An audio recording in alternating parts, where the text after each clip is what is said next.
The problem that I struggled when I was in consulting companies, in strategy consulting companies, iPhone was not the first, let's say, touch screen phone. Yeah. People will say, oh no, actually I want something completely different, and they will tell me all about a different problem that it's really painful for them.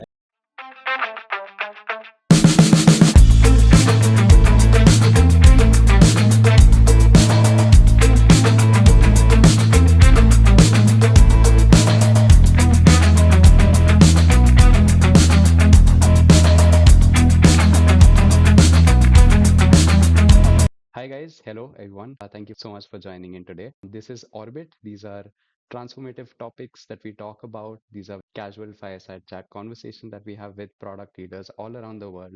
And today we have one of those leaders joining us. Hi Pedro, nice to meet you. How are you? Hey, very nice. Thank you so much. It's such a pleasure to be here and talking with you and amongst other peers. Thank you.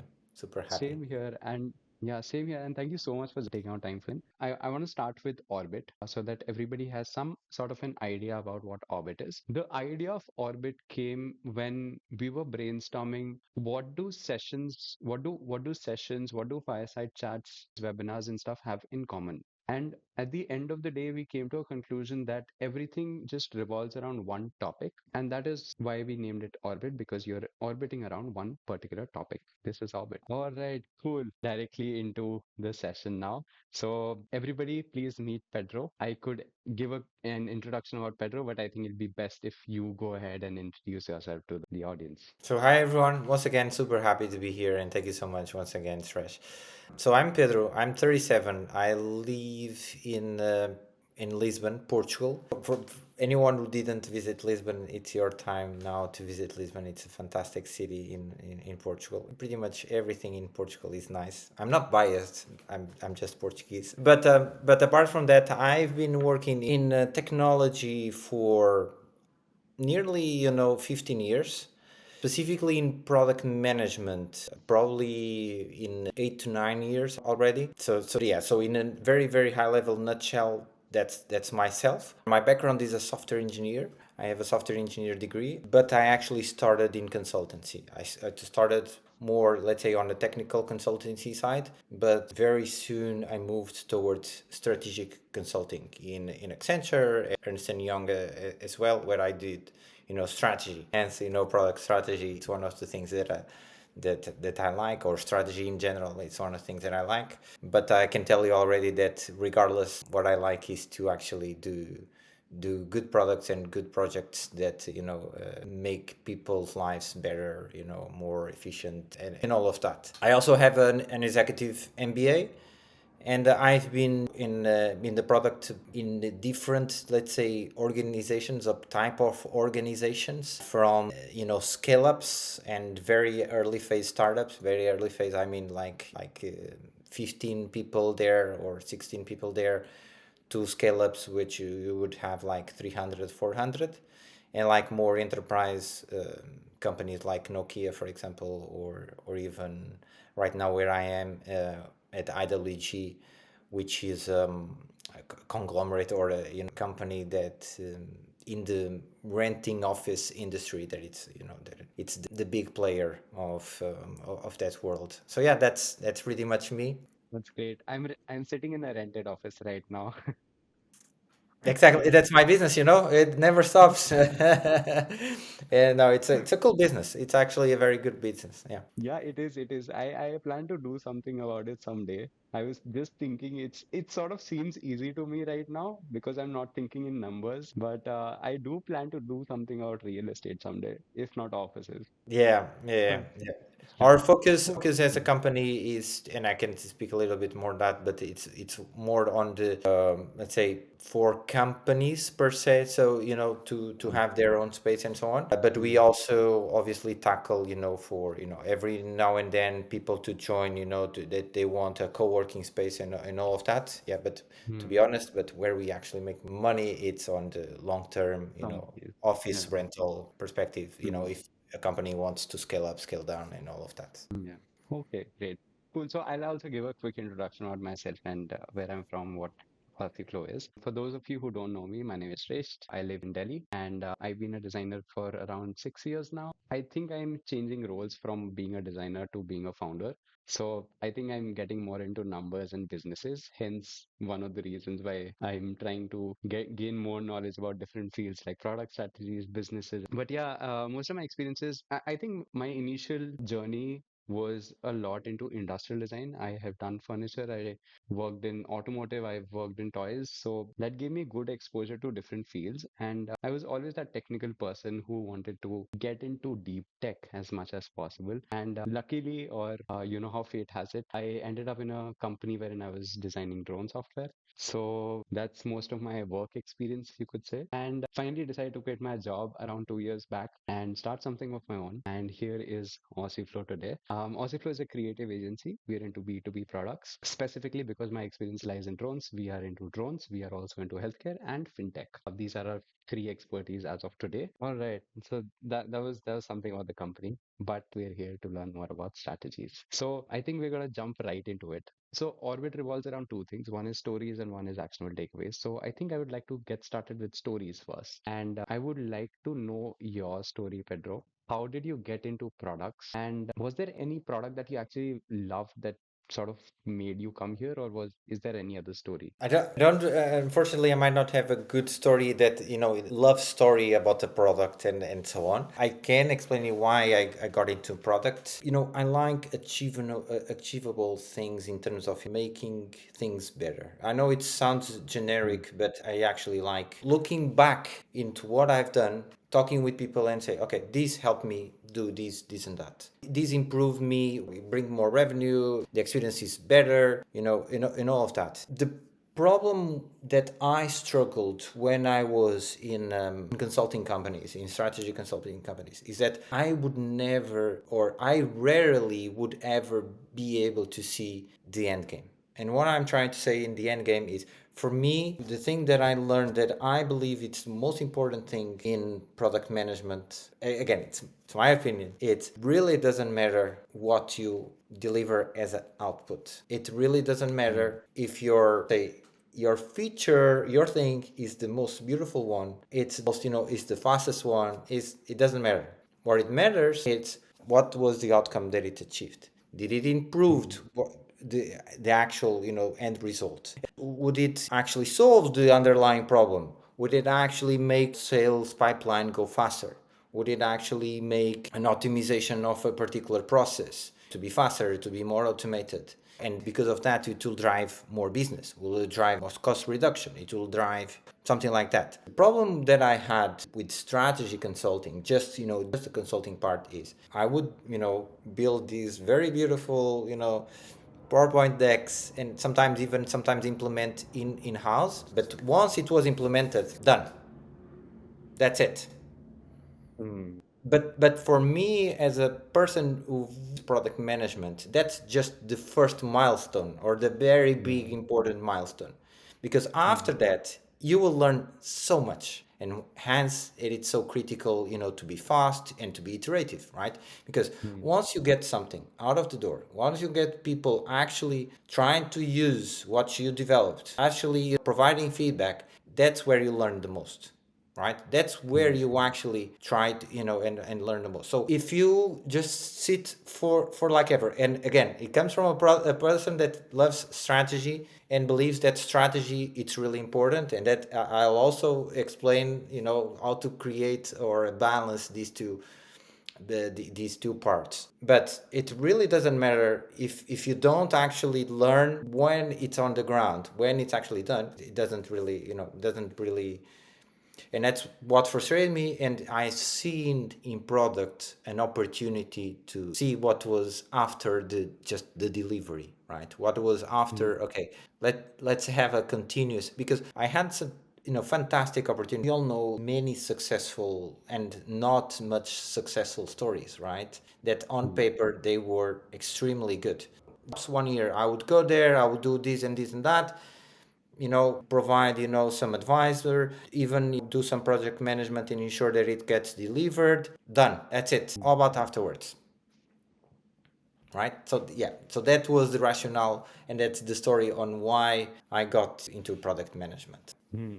So, what made you realize that the value of that final outcome is more, or once you've delivered, the work starts? Is there any story behind it, or how did you come to realize that that is more important? You know, we all know many successful and not much successful stories, right? That on Hmm. paper they were extremely good. There's a reason why, for example, iPhone was not the first, let's say, touch screen phone, Yeah. Yeah. right? So if you Hmm. are, you know, just focusing on the technology and from an output perspective, you release a phone that has a touch, you know, that is Hmm. a touch screen functionality, right? That's, for Hmm. me, that's output, right? But Apple was, you know, thinking beyond of that, and arguably the differentiation was really the App Store, or arguably also the combination and the simplicity, right, Yeah. of getting all the components blended in a very smart and simplest way possible. Remember that they didn't cluttered with features and all of that. Remember that the first time that iPhone was launched, copy paste was not possible, right? It's very Hmm. difficult to imagine. Hmm. But these guys just, you know, focus on what was really, one, a differentiation, and two, really focus on the customer. Hmm. It was one of the things that was so heavily criticized, was it doesn't have copy paste, you cannot, you know, messages, Hmm. it was not, also was Hmm. not possible. People are crazy about it, right? But you know, Apple guys realize that, okay, that's cool, that's are some nice features, but they are not as important than others. So Hmm. they really understood the why. And Apple is, I think they are on their own, let's say, league on really understanding the underneath problem. But what I'm Hmm. trying to say is it's very easy, and with AI now, it's very easy for you to have delivered something, and you'll see that you'll be able to get, I think that the what is the name of the CEO from OpenAI this morning, or Sam Altman? yes, yes, Sam. He said, you know, either yesterday or something, that we are going through the era of fast fashion. You know the concept of fast fashion, right? Because why? Because we will be able to have so many tools available super Hmm. fast to us, and we'll just use Yeah. them. We'll see, okay, they don't change my life, you know, they are just okay, and we'll go and Hmm. use the next one. And you know, just caring about the output, just caring about, you know, getting something done, doesn't actually or might not actually bring value, right? And we Hmm. have many stories on that, you know, that companies or products that were in paper actually super okay and super good in paper, even if you do comparison and all of that, but then in Hmm. reality there was something that it was lacking, that it was missing, you Hmm. know.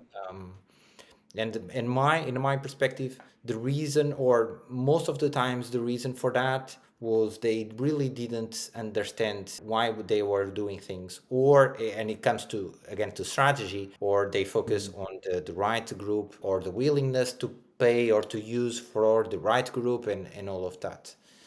um, Hmm. if the product is fantastic but nobody really wants to use it, is it really fantastic, the product? Yeah. Yeah. Oh, interesting. So you also talked about how differentiation for Apple played a big part. So I want to come back to the definition of strategy itself. Of course, I'm not looking for anything theoretical. What, in terms of you, is a strategy? How is it related to differentiation? And also, if I may ask one more, how is planning different from strategy? Yeah, very So, good. hmm, Yeah, very good. I mean, I'll maybe do the planning versus strategy a little bit. yeah, They are, in my perspectives, fundamentally different. But I'll explain in my way what is strategy. By the way, I'm not, let's say, an expert. If you want to read about it, I think I put it in some resources I yes, shared with yes, you, right? So we I have, really recommend yeah, to read those two books. The one that hmm, I like the most, and it's where I usually, because there are many ways that you can define strategy. The way that I like most to think about strategy is to answer those two questions: where to play and how to win, right? hmm, So where to play, it should, you know, really try for you to understand, you know, what is the problem, which are the problems that we are trying to solve. So what is the area that you are trying to solve? Also, Mm. customers are evolved around that. And all of that, market segments, channels, geography, scope, it's where you play, where you actually wanna play this game.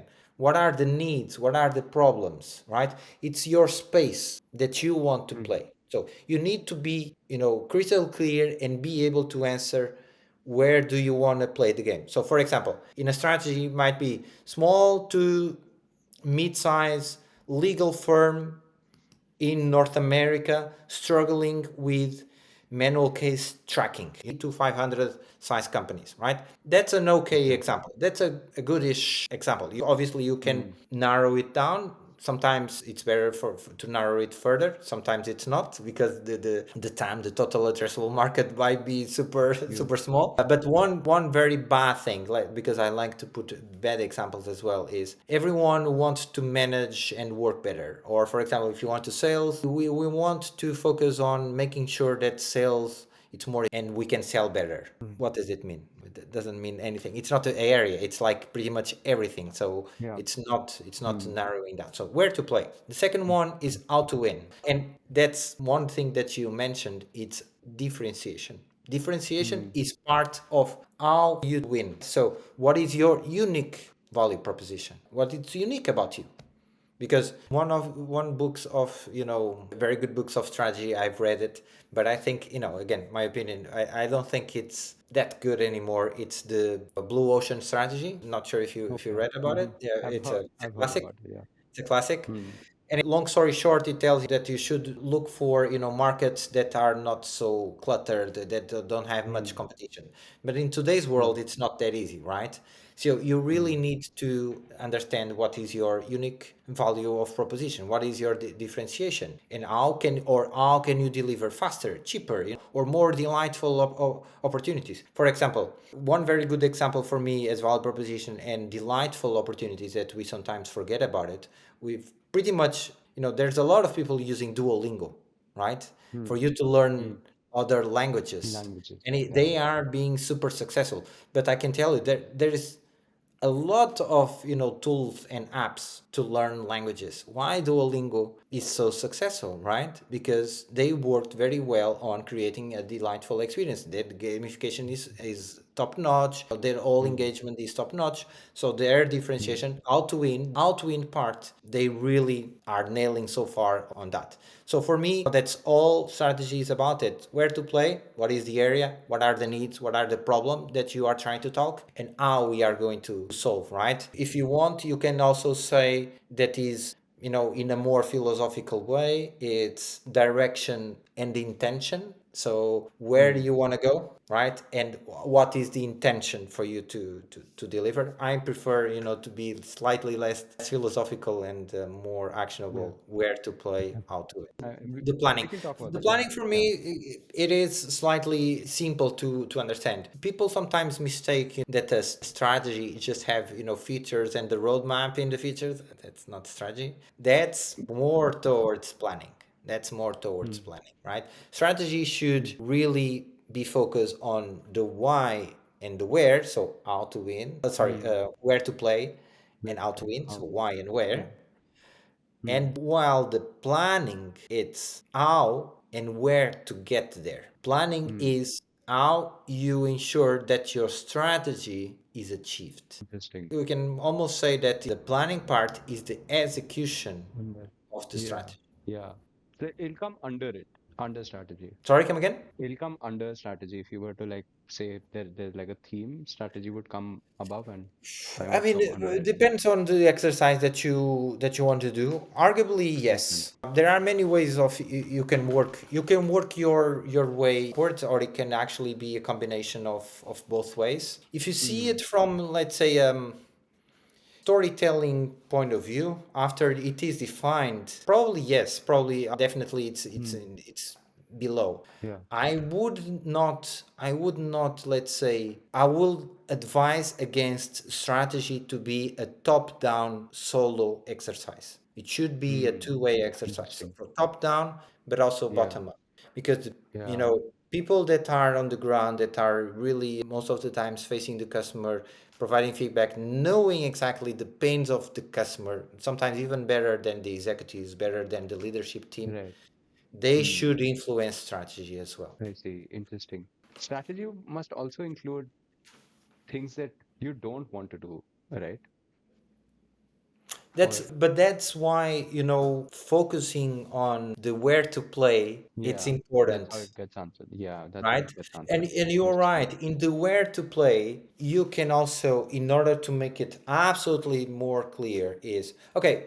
We focus on small size, legal firms from 50 to 500 employees in North America struggling with manual case tracking. But we don't want, or you can say to negate. I don't want people or companies that are 40 years old, because Hmm. Yeah. very difficult. I don't know. I'm just speculating. It's very difficult to change their Yeah. ways of working or whatever. So open to changes, right? I don't know. So Hmm. yes, you can also say what are the other things that you don't want to focus on. Yeah, absolutely. Yeah, interesting. I want to go more philosophical, if I may. I'm on the other side of the spectrum, but I want to talk about data and decision making. And I'm trying to understand basically what do you think about risk and instinct? So relating this to data, sometimes you don't have data and you totally have to rely on instincts, right? But there are times wherein you have data, but your instincts say otherwise. Has this ever happened to you, or what are your thoughts on this in general? Oh yeah, absolutely, absolutely. Many times. I can go. Maybe I'll provide one example, and then we can go Hmm. philosophical, because that question applies to pretty much everything in life. So I can give you one example, which was people were really struggling when I was in a company, one of the scale ups. So I'll Hmm. not tell the name. They were Hmm. taking a lot of time, for companies. It was a complex system, but it was taking long for companies to onboard their staff into the Hmm. into the tool. Hmm. And we were checking all of the data led us to believe that in complexity people actually took more time, because we would track every phase where would they take more time. Hmm. And in all the respect, it would take an immense amount of time, doing that. It was very, very difficult. But my gut feeling told me otherwise, because I was talking with the CSM guys, and guys would tell me most of the times it's just the same rules that apply. And sometimes we don't actually conclude the step, but we want to iterate the process. But we can actually get like 80% of the results at the first time. But Hmm. sometimes we don't conclude. So I already started to suspect that the metric was not super accurate, right? And Hmm. then I realized Okay. that onboarding, I looked into onboarding users, right? Hmm. Onboarding users were super manual, super cumbersome.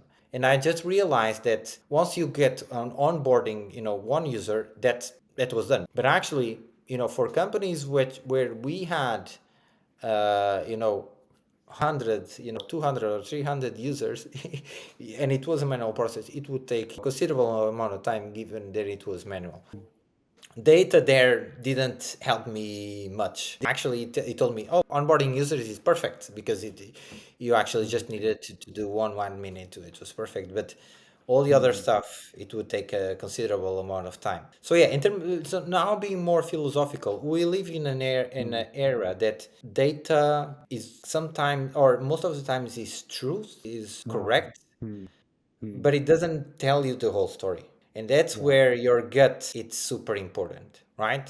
Interesting. So, Yeah. so, so for example, and I'll bring here a very simple example, and it will cause maybe some. Please bear with me and have patience with Yeah. me. Yeah. But Yeah. for Yeah. example, one thing that we have here in Europe mostly, and in Portugal, I think that our divorce rate, like marriage and then divorce, more a divorce rate, it was like 70 or 80%, which is super high. Obviously, no country wants to have a divorce rate like that. And I was like, okay, 70, 80%, that's a lot. And I was like, 80% of the people get divorced. That's silly. Now, that's your first reaction, right? How you Hmm. read it is Yeah. 80% of the people divorced. Yeah. No, Yeah. that's not how it's calculated.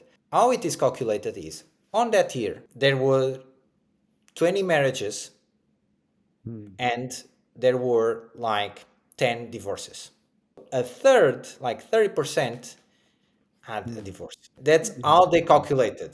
Because in order for them to actually calculate the marriage, it would be Hmm. extremely difficult because people can have multiple marriages and multiple times divorces, and you need to track the whole marriage and so on. So, what I'm trying to say is it's super important, it's super critical that Hmm. you are as much as possible backed up and do your decisions by data, but it doesn't Hmm. tell you the whole story. It doesn't, Yeah.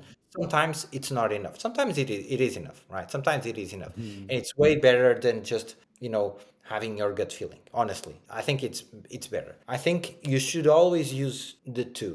That's my Hmm. point. Gut feeling, it's Yeah. also important because you talked with people, and that's why, when we do discovery, I always have my teams always have, you need to do qualitative and you need to do quantitative, because sometimes I see the discrepancies and we need to understand why these discrepancies. And sometimes Hmm. it's where our gut feeling goes ahead, right? If I see that, like you're saying, people is super concerned or super telling that the onboarding part it's taking a lot of time, but actually I have the data telling me it's not actually a big of a deal. Right. Hmm. Maybe Hmm. Hmm. something is Interesting. It's weird and we also need to dig deeper, right? hmm. Also how you look at the problem is what defines it, defines the whole Yeah, situation. and Hmm. and sometimes, and where I think, differentiates a good product manager from a bad product manager. Obviously, all the part about, being able to engage with multiple people, understanding their point of view. I cannot tell you that how important that is. But there is a part which is understanding the underlying problem, because people most of the Hmm. times have the tendency to tell you what they want or to tell you what they think it is the problem, not Hmm. the actual problem, right? Yeah. And there are some times that actually works. You just needs to do whatever the people says, or just needs to solve what actually they think about it. There are some times where it's more difficult. It's for Hmm. you to actually assess why are they trying to do that in the first place, right? Why are they Hmm. having that particular problem? So that's why in customer interviews, I very much like two questions, which is, okay, imagine that I will never or I will not ever solve this problem. How are you going to deal with that? What you are going to do? Or, for Hmm. example, I tell them to tell me two or three big problems, very very very big problems, and Hmm. then I say, okay, now I can only do one problem, just one. I can only fix one problem. What would that be? Yeah. Yeah. Very I true. can even tell you that most of the Hmm. times people will say, oh no, actually, I want something completely different. And they will tell me all about a different problem that it's really painful for them. And maybe that's the one that you probably need to focus, because they kind Hmm. of understand that it's not like the Christmas Santa list that they can Hmm. just ask for something and you will get it done. But Yeah. they realize that, okay, I need to focus, I need to solve actually what is critical. So it's better Hmm. for me to give them just a small piece of problem to solve. So yeah, yeah, yeah. Interesting. Again, data, it's super important. Gut, it's super helpful. Let's put it this way. Mm-hmm. Interesting. It's something like this happened to me today as well. I was talking to one client, and there was a huge list of items that we were to do, and he was like, "Yeah, you should do this, you should do that, and we need to get this done, we need to get that done." And then at one point of time, towards the end, I said, "What exactly is the problem you're trying to solve?" And then suddenly, I don't know what happened, and he was looking at the same feature in front of him, and he was like, "Yeah, maybe there's no problem with this. We don't need to solve this." And we ended up reprioritizing a lot of things and then finally solving something. Yeah, yeah, yeah, yeah. Because if you provide the no urgency and that you can do everything, people want everything. Yeah. So in terms of strategy that failed, I think, I wouldn't call it a failure. I always will be super skeptical that after at least half a year or something like that, a strategy it's not iterated or improved a little bit, right?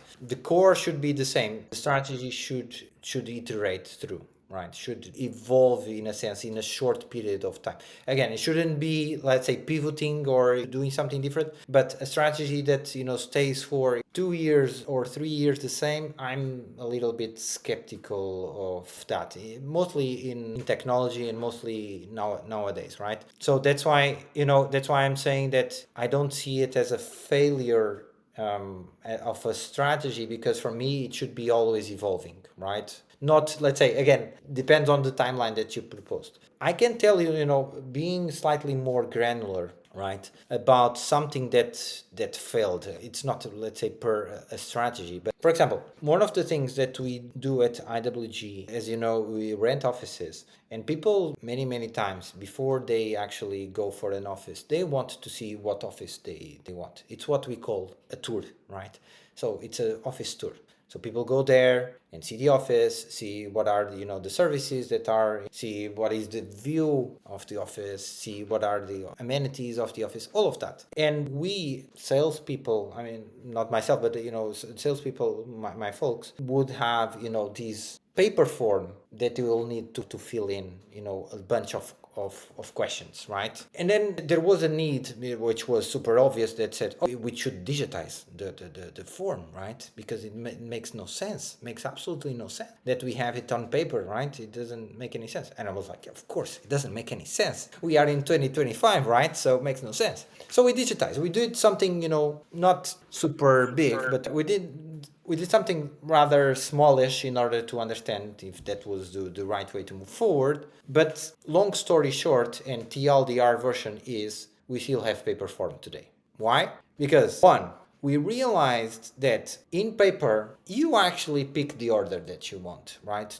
Because sometimes you start by some questions, other times you start by other questions. So, and it was actually a considerable amount. It was like 30 questions tops. So you would sometimes depend on, okay, what is the type of location that you want, or what do you value the most on the location? What do you value, for how many people do you want the office? What are the amenities? And all of these questions. And some of the questions are on the top, sometimes are on the middle, or whatever, right? So what happens was, one, people would have different ways. So, and we would always define that, okay, you start from this and you go there and you go there and then you answer. It made sense, right? In reality, it doesn't always, it is like that. That's number one. The second one is, it was seen as not very nice for you to be talking with people and on the phone typing the answers. It would seem not very polite from the people. And third, because there were a lot of questions, it was very difficult to put it, on the mobile, right?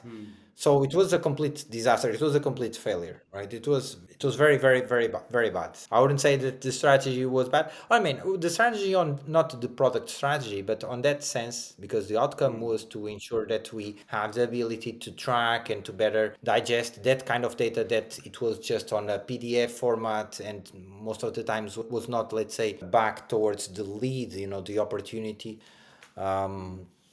But yeah, it was not a good way for us to tackle that situation. Probably we'll need to revisit first, but for now, paper remains. Works. Yeah, yeah, yeah. And Yeah, at it at least works. there's some humanization in the end, which is there Yeah. in But I can documentation. tell you that what they were most frustrating, and the feedback was, people find it unpolite.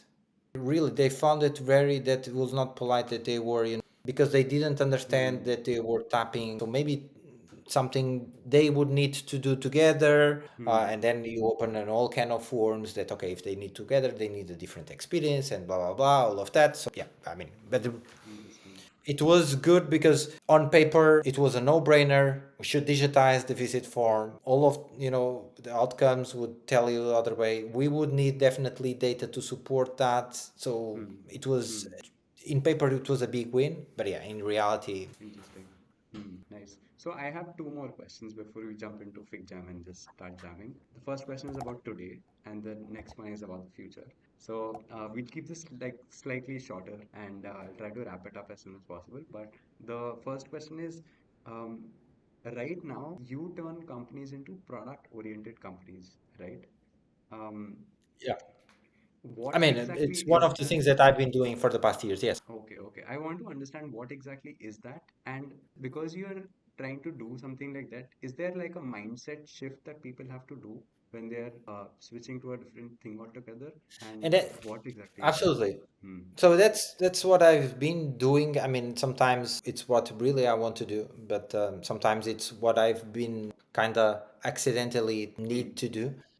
Hmm. And it's a lot of things that we talked about, right? So, one super basic thing is think about strategy a little bit, more, because most of the times people, or companies are just firefighting, right? It's Hmm. been working like that, and we just want or need to keep our business running and operating. And there are one or two things that it's a very key stakeholder that says that you need to do, but there is no strategy, there is no think or process behind that. There is not, and we all know tools, and we all know products that even in sometimes in our companies that it was someone that really requested it and nobody actually uses it, or nobody really Hmm. understands why it's developed that way. Hmm. I've been working on that, and what is most challenging for me, it's really the aspect that you just mentioned. It's a mentality, and it's I can tell you, So, it's very very difficult. It's if I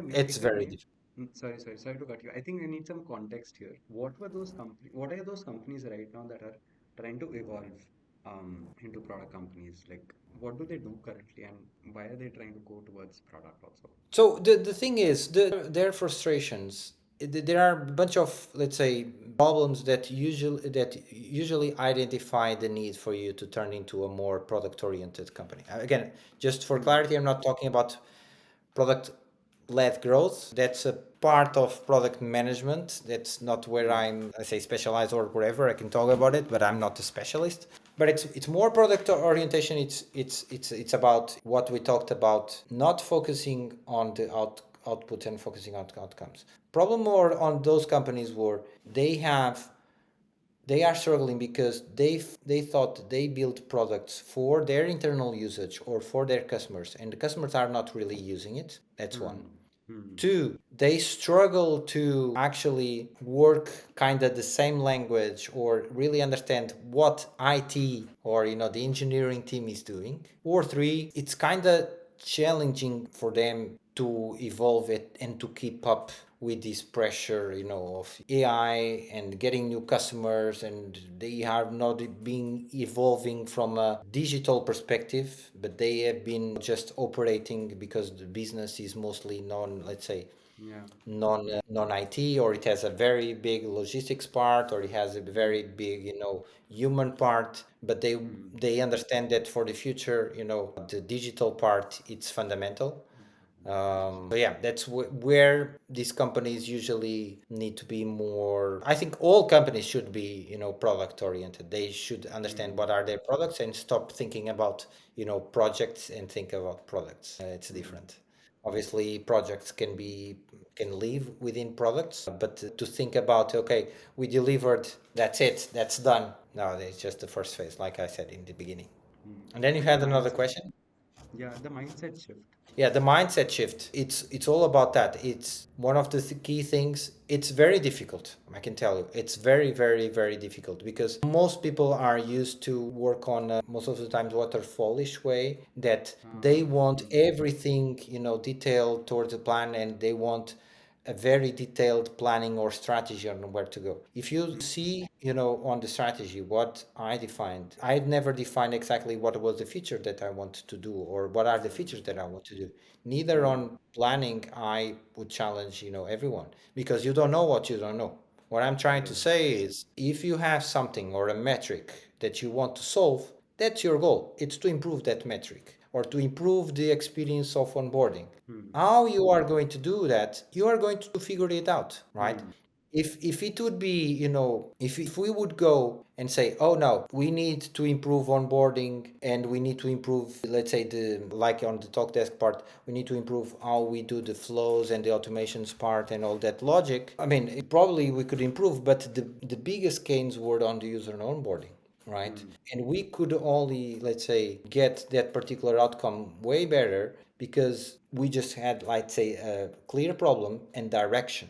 right? If they were very prescriptive that they wanted this feature exactly like that, which is let's say what these companies sometimes they lie on, they lose opportunity to solve the problem in a better way, in a faster way, or actually solve the problem in the end, because their mentality is that they need to be super specific, and the more specific they are about exactly what they want to build and how, the better. I just try to find my experience tells me completely otherwise. My experience tells me that you don't know what you don't know, and what I mean by that is you try to do something, you see if that works. If it doesn't work, if it works, perfect, right? It's good, and you need to iterate and you need to improve. If it doesn't work, it's also good because you learned that it didn't work, right? So it's really a mentality thing.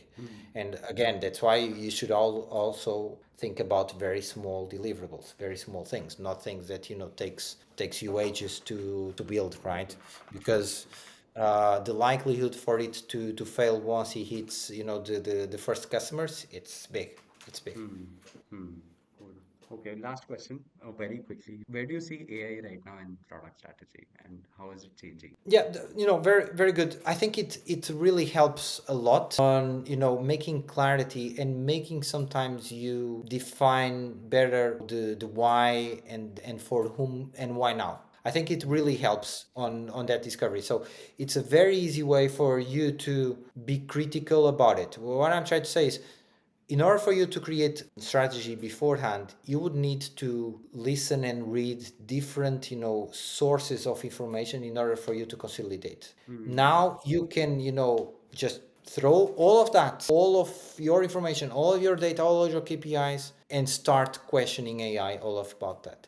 So all the questions that you do on your head, now you have a helper for you to be able to do. So on strategy, for me, I believe that it has been a game changer, because now I put, let's say, the onus on the AI to actually help me and deliver the best strategy for me. And I'm super tough on the questions. I make the AI, let's say, do the strategy for me. Obviously, you need to ask the questions, and you need to provide all the information for him to do the Context. best.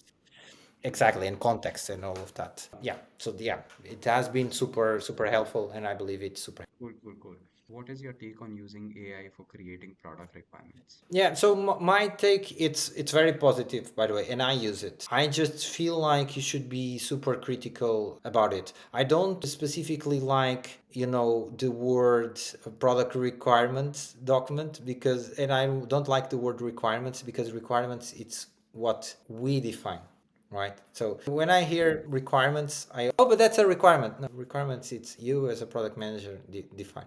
It's a red flag for me. So be super mindful of that. I'm all in favor of you really trying to focus as a product manager on really explaining the underlying problem that you are trying to solve, really nailing on that. Also trying to explain why it is important to solve. For me, that answers the why now. And also what is the scope in terms of what are the area, again, where to play, what are the area that you believe that you will be able to tackle this, and what is the area that you shouldn't, like the negative, like you said, Shresh. Yeah. Interesting. Is there any overlap as such in strategy and design? And how can basically designers contribute to product strategy? So I think that designers bring a lenses that is super important, and for myself, for example, I arguably can tell that I have the technical background or the technical lenses and also the business lenses, right? The design lenses, it's one of the things that I'm, let's say, not the best Hmm. at. Hmm. Obviously, I'm okay, but from the years of experience, but I'm not as good as you, obviously, Suresh. What I'm trying to say is, more and more the experiences, the delightfulness, and there is this person, I can tell you, that who used to work at Google, Nesrin. She's doing a book right now that talks about delightful experiences. They tell the design and providing delightful experiences in So for me, it's super important, right? In product strategy, what is the role? For me, it should be, if not the most important, is definitely one of the most important. Because for me, design, it's really the guys that understand, or they should be, in my perspective, the guys that understand better the customers, the users, in all of that. So if that is not contemplated in the product strategy, then it's missing. So that lenses of the user, how you are going to delight them, how you are going to make them engage, how you are going to make them, solving the problems from a design point of view, from an iteration point of view, super critical. We also have one more question. How do you know you're going the right direction in terms of strategy, building for a product to work? You don't know. Sometimes you don't know. That's why, for example, Teresa Torres, right, in the the continuous delivery book, she tells about bets, and it doesn't ever talk about strategy or whatever. She talks about what are the business goals, and the business goals is something that sometimes for the company you don't actually influence or don't influence much, right? If they want, I don't know, to expand to, I don't know, to Europe, or expand to Portugal, right? The product, add the language to Portugal. It's a business goal, right? How we are going to make it successfully happen, right? That's different, right? And these are bets, and that's why it's calling bets. So for you, the way that you know that it's actually working, or that's going to the right direction, it's actually by experimenting.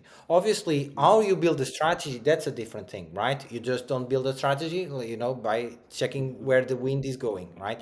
You need based on, like I said in the beginning, a top down and a bottom up approach. So from a strategic and economical, all of that point of view, from a more strategic, traditional business point of view, you should really understand what is the problem that you're trying to tackle. Again, where to play and how to play, all of that. But you also, there's a big part of the people that it's actually, interfacing and support. It's super key on that. Customer success, users that really understand, better users, champions, really provide super valuable and important feedback that should also influence your strategy. Interesting. So strategy is only limited to start of solving problems. No, strategy, it can be, let's say, an abstraction before that, right? It's you defining the several problems that you have on the strategy, or that you have, let's say, on your area to play. It's the actual strategy, right? Afterwards, you're on that area to play, and what are the needs that you need to tackle. You are going to solve the problems. So, but the underlying, let's say, way of working is for you to continually always evolving the problem, because you might not, let's say, it at first, or there's always ways or for you to improve the problems, or the way that you actually try to focus on that goal. So yeah, there's a lot of that. Thank you so much, everybody who's taken out so much time. I know we are already up on time. We are at 1 hour 15 minutes. But thank you so much for taking out the time today. And we're gonna end with something that we already actually started off with, which is our launch. So yeah, this was Orbit for you guys. All right, thank you so much, guys. See you in the next episode. Bye bye. Take care.